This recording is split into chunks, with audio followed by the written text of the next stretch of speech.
Pakistan's Prime Minister Imran Khan has said preventing women from accessing education in neighbouring Afghanistan would be un-Islamic. He called for the leadership to be inclusive and to respect human rights. Mr. Khan also said Afghanistan should not be used to house terrorists who could threaten Pakistan's security. Last week, the Taliban excluded girls from secondary schools with only boys and male teachers allowed back. But Pakistan's leader said he believed girls would soon be able to attend. "I think they will allow women to go to schools," he said. "The idea that women should not be educated is just not Islamic. It has nothing to do with religion."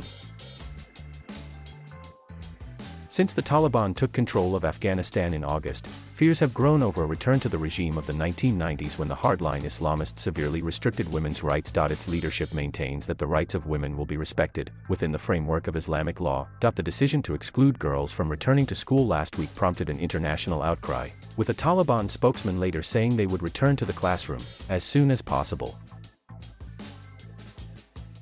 But it is not yet clear when girls will be able to return or what form of education will be provided if they do. When pressed on whether the Taliban would realistically meet his criteria for formal recognition, Mr. Khan repeatedly called on the international community to give the group more time.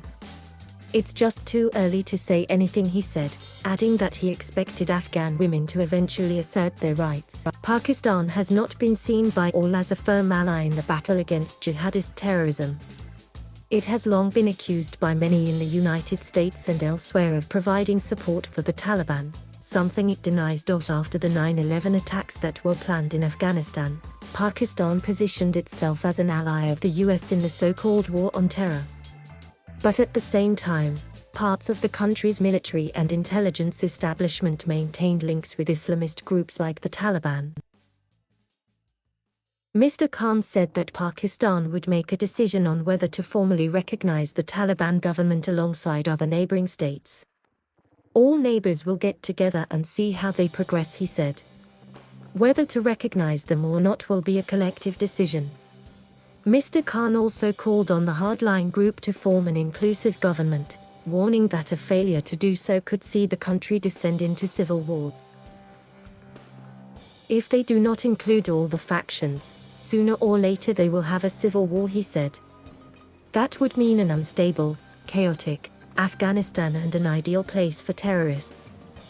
That is a worry." On Tuesday, a Taliban spokesman announced the remaining members of Afghanistan's all-male government. The additions included a doctor as health minister, but analysts say the government is predominantly made up of loyalists with little minority representation.